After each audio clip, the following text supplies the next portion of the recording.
سورۃ الفاتحہ کی تو کیا بات ہے۔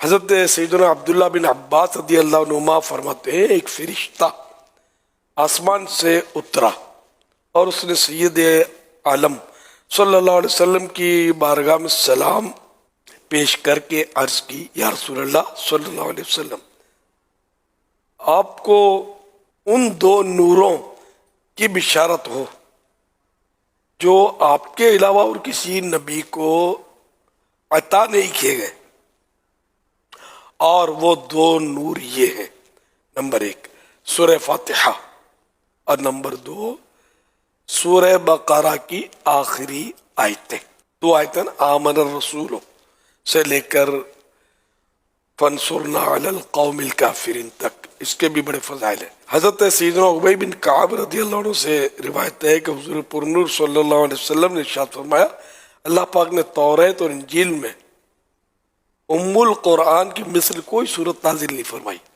ام القرآن یہی سورۃ الفاتحہ۔ حضرت عبد الملک بن عمیر رضی اللہ عنہ سے روایت ہے، نبی کریم صلی اللہ علیہ وسلم نے ارشاد فرمایا، سورہ فاتحہ ہر بیماری کے لیے شفا ہے۔ یوں سورہ فاتحہ کی بڑی اہمیت ہے اور اس کی بڑی فضیلت ہے۔ حضرت امام جلال الدین سیوطی شافعی رحمۃ اللہ علیہ نے روایت ذکر کی، فرماتے ابلیس یعنی شیطان 4 مرتبہ چیخیں مار کر رویا۔ نمبر 1، جب اس پر لعنت برسی۔ نمبر 2، جب اسے زمین پر اتارا گیا۔ نمبر 3، جب اللہ پاک کے آخری نبی رسول ہاشمی صلی اللہ علیہ وآلہ وسلم نے اعلان نبوت فرمایا۔ نمبر 4، جب سورہ فاتحہ نازل ہوئی۔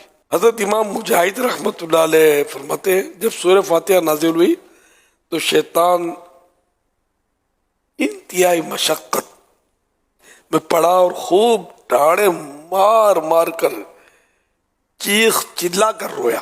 حکیم الامت حضرت الحاج مفتی احمد یار خان رحمۃ اللہ علیہ فرماتے ہیں، قرآن کریم کو جہاں سے بھی پڑھا جائے ہر حرف پر 10 نیکیاں ملتی ہیں، لیکن سورہ فاتحہ اور سورہ بقرہ کی آیتوں کو پڑھنے کی یہ فضیلت ہے کہ ہر حرف پر 10 نیکیاں بھی ملتی ہیں اور اس کے علاوہ خصوصی ثواب بھی